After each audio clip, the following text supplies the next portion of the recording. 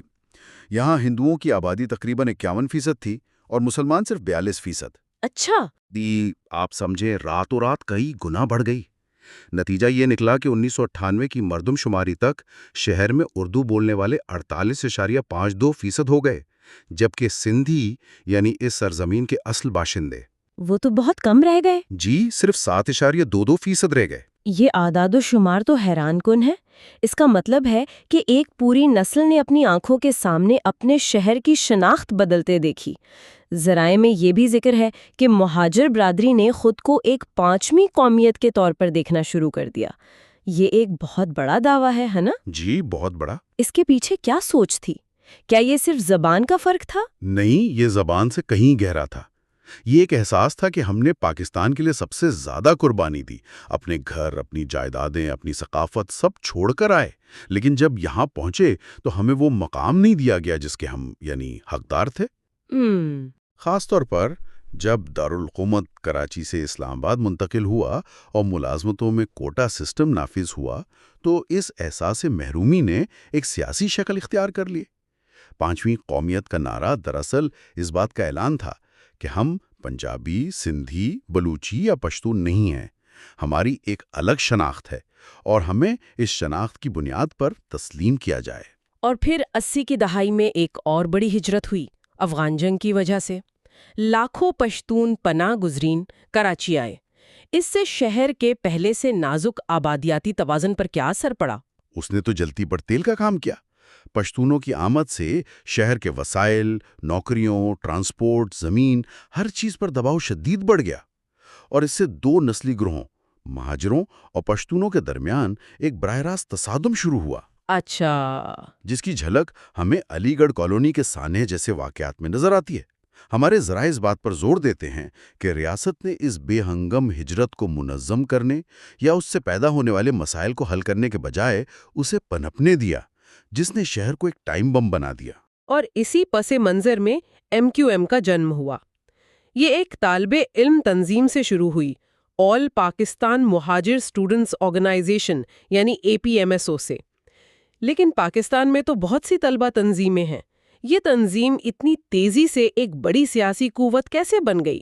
مطلب ایسی کیا خاص بات تھی جس نے نوجوانوں کو اس کی طرف کھینچا؟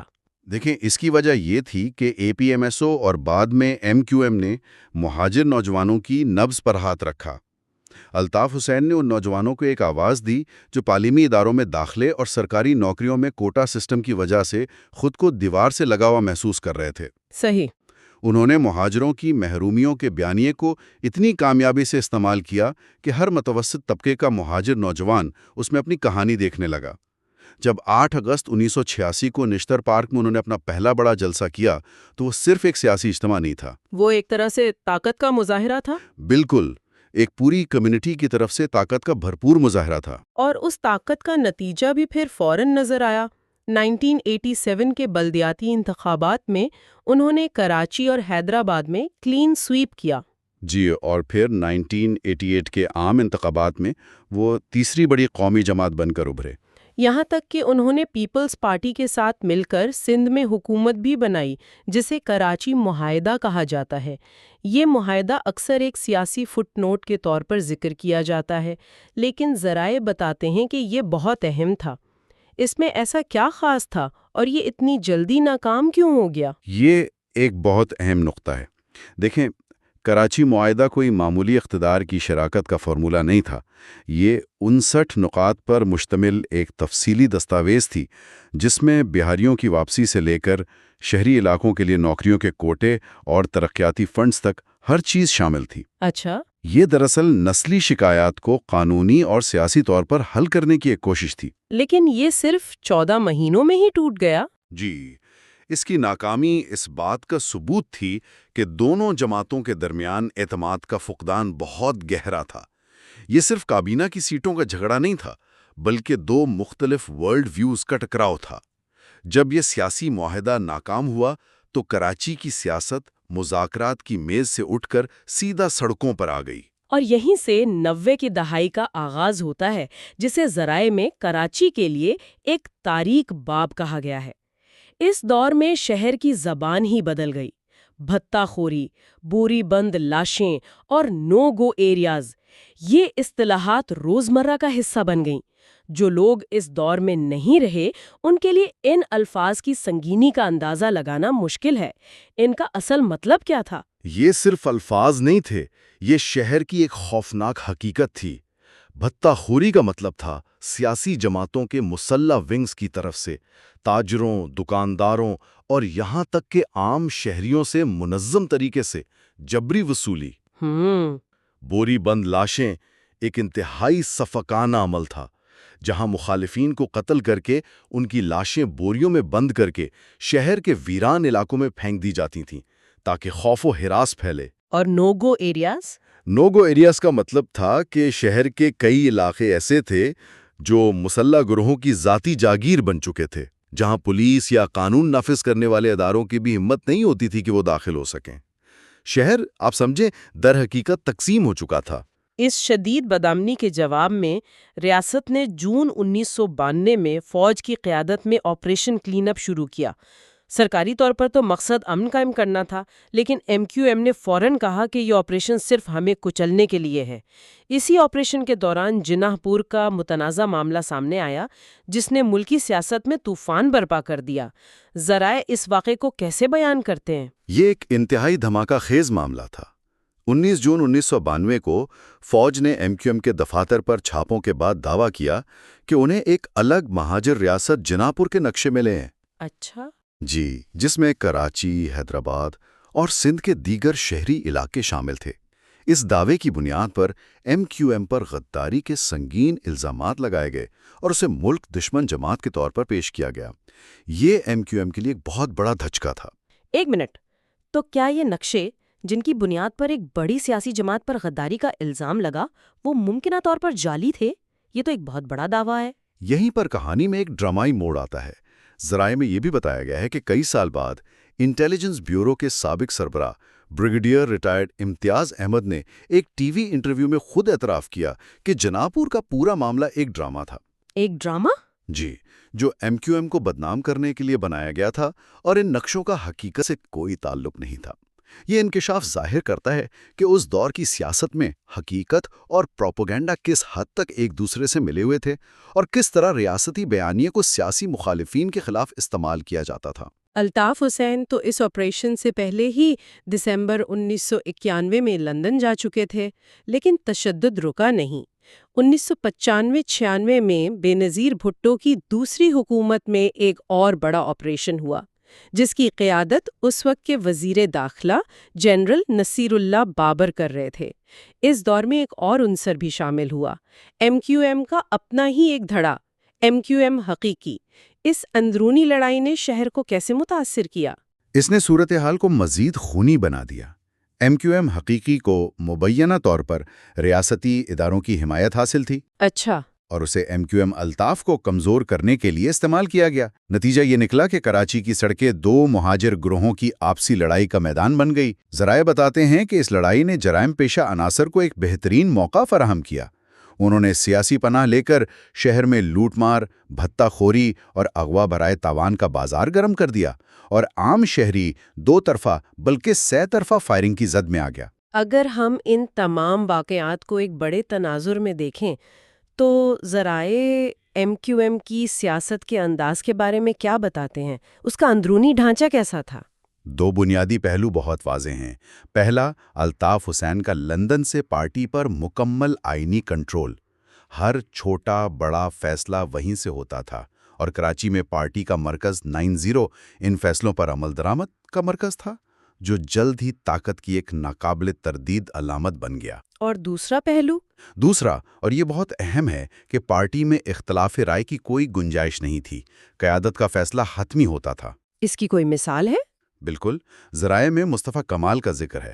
وہ بطور میئر بہت مقبول ہوئے تھے۔ جب ان کی مقبولیت الطاف حسین سے بڑھنے لگی تو انہیں خدشہ ہوا، اور نتیجتاً مصطفیٰ کمال کو راستے سے ہٹا دیا گیا۔ یہ قیادت کا وہی ماڈل ہے جو بدقسمتی سے پاکستان کی کئی بڑی جماعتوں میں پایا جاتا ہے، جہاں شخصیت پرستی ادارے پر حاوی ہو جاتی ہے اور کسی بھی متبادل قیادت کو ابھرنے نہیں دیا جاتا۔ اور اس سب کا کراچی کی معیشت پر کیا اثر پڑا؟ ظاہر ہے جہاں روزانہ ہڑتالیں اور تشدد ہو، وہاں کاروبار تو نہیں چل سکتا۔ اثرات تباہ کن تھے۔ ذرائع میں سندھ کے اس وقت کے وزیر اعلیٰ قائم علی شاہ کا ایک بیان نقل کیا گیا ہے جو انہوں نے سندھ اسمبلی میں دیا تھا، جی، کہ MQM کی صرف ایک دن کی ہڑتال سے کراچی کو 15 ارب روپے کا نقصان ہوتا ہے۔ 15 ارب روپے ایک دن میں؟ جی، اس سیاسی عدم استحکام اور خوف کے ماحول کی وجہ سے سینکڑوں صنعتیں اور کاروبار کراچی سے پنجاب اور دیگر محفوظ علاقوں میں منتقل ہو گئے۔ اس نے نہ صرف شہر کی معیشت کو ناقابل تلافی نقصان پہنچایا، بلکہ بے روزگاری کا ایک طوفان کھڑا کر دیا، جس نے مایوس نوجوانوں کو مزید عسکریت پسندی کی طرف دھکیل دیا۔ ایک آپ کہہ سکتے ہیں شیطانی چکر تھا جس نے شہر کو دہائیوں تک اپنی گرفت میں رکھا۔ تو آج کی اس گفتگو کا خلاصہ یہ ہے کہ کراچی کی کہانی آبادیاتی تبدیلیوں سے شروع ہوتی ہے، جو سیاسی شناخت کے بحران پر ختم ہوتی ہے اور پھر پرتشدد سیاست میں ڈھل جاتی ہے۔ MQM کا عروج مہاجر برادری کی جائز محرومیوں کا نتیجہ تھا، لیکن یہ تحریک جلد ہی ریاست، دیگر نسلی گروہوں اور پھر اپنے ہی لوگوں کے ساتھ ایک طویل اور خونی تصادم کا حصہ بن گئی۔ بالکل، اور ان تمام ذرائع سے جو ایک تصویر ابھرتی ہے وہ ایک ایسے شہر کی ہے جو تضادات کا شکار ہے۔ ایک طرف یہ پاکستان کی معاشی شہرگ ہے، ملک کا 70% ریونیو پیدا کرتا ہے۔ دوسری طرف اسے نسلی اور سیاسی جھگڑوں نے مفلوج کر رکھا ہے۔ یہ ایک ایسی جگہ ہے جہاں جمہوری عمل پر اکثر بندوق کی طاقت حاوی رہی ہے، اور یہ بھی تسلیم کرنا پڑے گا کہ اس بحران میں صرف ریاستی نہیں بلکہ شہر کی اپنی قیادت اور مقامی سیاست بھی برابر کی ذمہ دار رہی ہے۔ نے والوں کے لیے بھی ہے کہ ذرائع میں کئی دہائیوں پر محیط متعدد سیکیورٹی آپریشنز کا ذکر ہے۔ ان مسلسل ریاستی مداخلتوں کے باوجود کراچی میں تشدد، بھتاخوری اور سیاسی عسکرت پسندی کی جو بنیادی وجوہات ہیں، یعنی محرومی، بے روزگاری اور سیاسی نمائندگی کا احساس، وہ آج تک کیوں ختم نہیں ہو سکے؟ کراچی روشنیوں کا شہر، پاکستان کا معاشی انجن، لیکن کتاب the living history of Pakistan کے مطابق یہ ایک ایسے سیاسی بھور کا مرکز بھی رہا ہے جس نے کئی دہائیوں تک شہر کی روح کو جھنجھوڑ کر رکھ دیا۔ آج ہم اسی کتاب کے کچھ ابواب میں ذرا گہرائی سے اتر رہے ہیں، یہ سمجھنے کے لیے کہ متحدہ قومی موومنٹ یعنی MQM آخر بنی کیسے، وہ کون سی وجوہات تھیں جنہوں نے اسے شہر کی سب سے بڑی طاقت بنا دیا، اور پھر ریاست کے ساتھ اس کا تصادم اتنا خونی کیوں ہو گیا۔ آئیے اس پیچیدہ تاریخ کی گتھیاں سلجھانے کی کوشش کرتے ہیں۔ بالکل، اور آج ہماری گفتگو کا مقصد صرف واقعات کو دہرانا نہیں، بلکہ کتاب کی روشنی میں ان کے پیچھے چھپے محرکات کو سمجھنا ہے۔ ہم دیکھیں گے کہ مصنف کے مطابق MQM کا نظریہ کیا تھا، اس کے عروج کے پیچھے کون سے عوامل تھے، اور سب سے اہم وہ کون سے سوالات ہیں جو یہ کتاب تشدد، طاقت اور ریاستی رد عمل کے بارے میں اٹھاتی ہے۔ یہ ایک ایسی کہانی ہے جس میں کوئی ایک ویلن نہیں، بلکہ یہ ایک ایسا چکر ہے جس میں ہر کردار دوسرے کو جنم دیتا ہے۔ تو پھر شروعات وہیں سے کرتے ہیں جہاں سے یہ سب شروع ہوا، MQM کا قیام۔ کتاب تو یہی کہتی ہے کہ یہ کوئی راتوں رات بننے والی جماعت نہیں تھی، اس کی جڑیں تو کہیں اور، مطلب طلبہ سیاست میں تھی۔ جی، اور یہ اس کہانی کا سب سے اہم نقطہ ہے۔ کتاب بتاتی ہے کہ MQM کا باقاعدہ آغاز تو ہوا 1984 میں، لیکن اس کی نرسری تھی آل پاکستان مہاجر اسٹوڈنٹس آرگنائزیشن یعنی APMSO، جو 1978 میں بنی تھی۔ بالکل۔ کتاب کا مرکزی خیال یہ ہے کہ ایم کیو ایم مہاجر شناخت کے گہرے احساس اور سیاسی و معاشی محرومیوں کے رد عمل کے طور پر ابھری۔ مصنف کے مطابق خاص طور پر ہندوستان کے مسلم اقلیتی صوبوں سے آنے والے مہاجروں نے یہ محسوس کرنا شروع کر دیا تھا کہ وہ پاکستان کی 4 قومیتوں میں فٹ نہیں ہوتے۔ اچھا، انہوں نے خود کو پاکستان کی 5ویں قومیت کے طور پر دیکھنا شروع کر دیا تھا، اور یہ تحریک اسی شناخت کو ایک سیاسی آواز، ایک طاقت دینے کی کوشش تھی۔ اچھا، تو یہ طلبہ سیاست والی بات بڑی دلچسپ ہے۔ عام طور پر اسٹوڈنٹ گروپس تو کالج کیمپس تک ہی محدود رہتے ہیں۔ ایک طلبہ تنظیم اتنی بڑی، شہر پر راج کرنے والی سیاسی طاقت کیسے بن گئی؟ یہ سفر بہت تیز نہیں لگتا؟ صرف نوجوانوں کا جوش تو کافی نہیں ہو سکتا؟ آپ کا سوال بالکل درست ہے۔ کتاب اس تبدیلی کے پیچھے 3 بڑی وجہ بتاتی ہے۔ پہلی تو یہی، طلبہ سیاست۔ اے پی ایم ایس او صرف ایک اسٹوڈنٹ یونین نہیں تھی، یہ ایک منظم کیڈر فورس تھی۔ کتاب میں ذکر ہے کہ کس طرح اے پی ایم ایس او کے اراکین مہاجر کمیونٹیز کی مدد کے لیے مسلح جھڑپوں تک میں شامل ہوتے تھے۔ اس سے وہ نظریاتی طور پر اور بھی پختہ اور آپ کہہ لیں کہ بنیاد پرست ہوتے گئے۔ یہ وہ تربیت گاہ تھی جس نے بعد میں پارٹی کی ریڑھ کی ہڈی کا کام کیا۔ تو یہ ایک نرسری کی طرح تھی، لیکن اس نرسری سے نکل کر یہ پودا اتنی جلدی پورے شہر پر چھا جانے والا درخت کیسے بن گیا؟ یہ ہمیں دوسری وجہ کی طرف لاتا ہے، جو کتاب کے مطابق شہری خلا تھا۔ ایم کیو ایم نے کراچی اور حیدرآباد جیسے بڑے شہری علاقوں میں ایک بہت بڑا سیاسی خلا پر کیا۔ اچھا، 1987 کے بلدیاتی انتخابات میں ان کی کامیابی کسی دھماکے سے کم نہیں تھی، اور پھر 1988 اور 1990 کے عام انتخابات میں وہ ملک کی تیسری بڑی جماعت بن کر ابھرے۔ یہ اس بات کا ثبوت تھا کہ شہر کی اردو بولنے والی مڈل کلاس اور لوور مڈل کلاس کو ایک ایسی آواز مل گئی تھی جو ان کے مسائل کو، نوکریاں، کوٹا سسٹم، نمائندگی، جی، ان مسائل کو قومی سطح پر اٹھا سکتی تھی۔ اس سے پہلے یہ طبقہ بڑی حد تک سیاسی طور پر یتیم تھا۔ یہاں پر کتاب میں ایک اور بہت گہری بات لکھی ہے، ریاستی خلا کو پر کرنا۔ یہ صرف شہری نمائندگی کا خلا نہیں تھا، یہ کچھ اور تھا۔ اس کا کیا مطلب ہے؟ یہ ایک بہت ہی اہم نکتہ ہے۔ کتاب میں اسے ورچوئل پیرالل گورنمنٹ، یعنی ایک طرح کی متوازی حکومت کہا گیا ہے۔ اس کا مطلب یہ ہے کہ جہاں ریاست کی عملداری کمزور تھی، جہاں تھانے اور کچہریاں لوگوں کے مسائل حل کرنے میں ناکام تھیں، وہاں پارٹی نے وہ جگہ لے لی۔ مطلب لوگوں کو نوکری چاہیے، داخلہ چاہیے، کوئی تنازع حل کروانا ہے، وہ سرکاری اداروں کے بجائے پارٹی کے یونٹ آفس جانے لگے۔ ایک منٹ، یہ تو بہت بڑی بات ہے۔ مطلب یہ صرف خالی جگہ پر کرنا نہیں تھا۔ کتاب کے مطابق یہ تو ایک طرح سے شہریوں اور ریاست کے درمیان پورے رشتے کو ہی بدل رہا تھا۔ لوگوں کا بھروسہ سرکاری اداروں سے اٹھ کر پارٹی پر آ گیا تھا۔ یہ تو کسی بھی ریاست کے لیے ایک بہت بڑا خطرہ ہے نا؟ بالکل، یہی ایم کیو ایم کی طاقت کا اصل راز تھا۔ انہوں نے ریاست کے ڈھانچے کے متوازی اپنا ایک نظام کھڑا کر دیا تھا، اور جب عوام اپنے روزمرہ کے مسائل کے حل کے لیے ریاست کے بجائے کسی اور ادارے پر انحصار کرنے لگیں تو اصل طاقت وہیں منتقل ہو جاتی ہے۔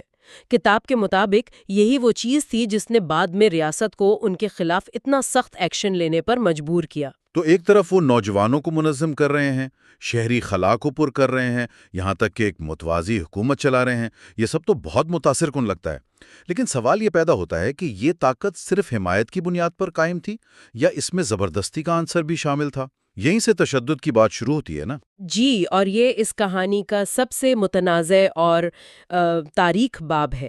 کتاب یہ سوال بہت واضح طور پر اٹھاتی ہے کہ کیا یہ سیاسی جدوجہد تشدد کے بغیر ممکن تھی؟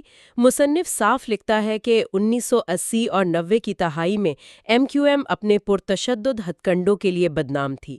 کتاب میں الطاف حسین کی تقاریر کا بھی حوالہ ہے، جن میں مصنف کے مطابق اکثر مسلح ہڑتالوں، شہر کی ناکہ بندی، شٹر ڈاؤن اور جلاؤ گھیراؤ کی تلقین کی جاتی تھی۔ یہ تو طاقت کے اظہار کا ایک بہت جارحانہ طریقہ تھا۔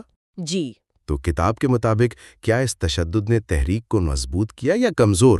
یہ تو ایک دو دھاری تلوار لگتی ہے۔ بالکل، اور کتاب اس کا کوئی سادہ جواب نہیں دیتی۔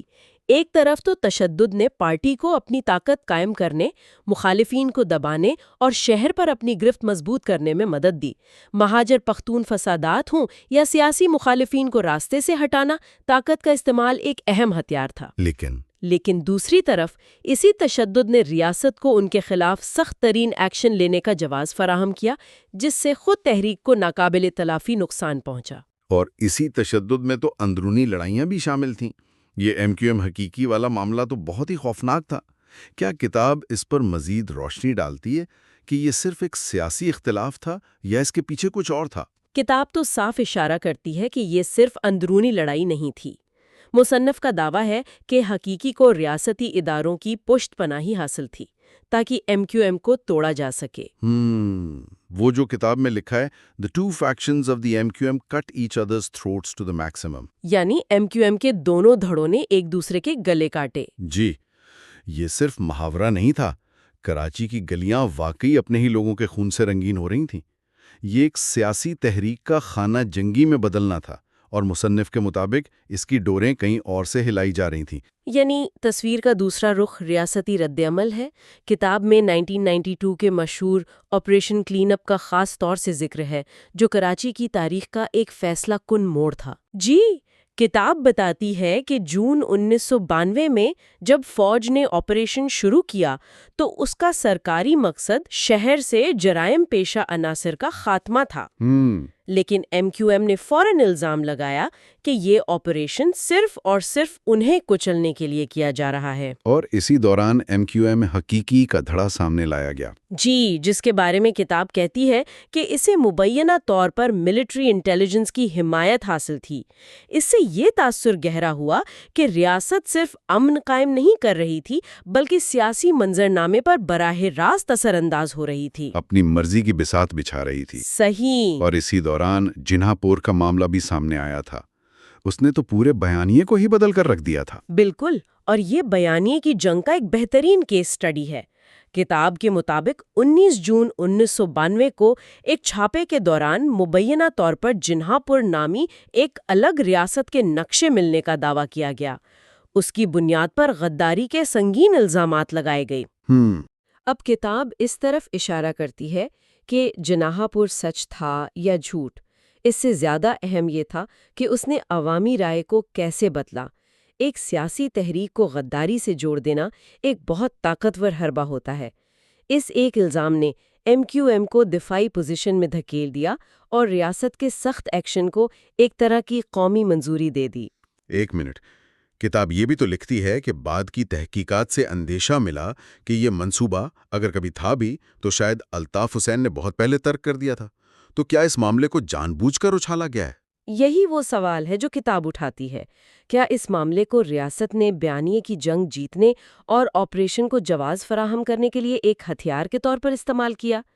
کتاب کوئی حتمی فیصلہ نہیں سناتی، لیکن شواہد اسی طرف اشارہ کرتے ہیں کہ اس کی ٹائمنگ اور اس کو جس طرح پیش کیا گیا وہ سیاسی مقاصد کے لیے تھا۔ اس کے بعد 1995-96 میں بے نظیر بھٹو کی حکومت میں بھی ایک بڑا آپریشن ہوا۔ وہ پہلے والے سے کیسے مختلف تھا؟ وہ آپریشن اور بھی زیادہ صفاقانہ تھا۔ اسے اس وقت کے وزیر داخلہ جنرل نصیر اللہ بابر نے لیڈ کیا۔ کتاب کے مطابق اس آپریشن میں MQM کے کئی کارکنوں کو ماورائے عدالت قتل کیا گیا۔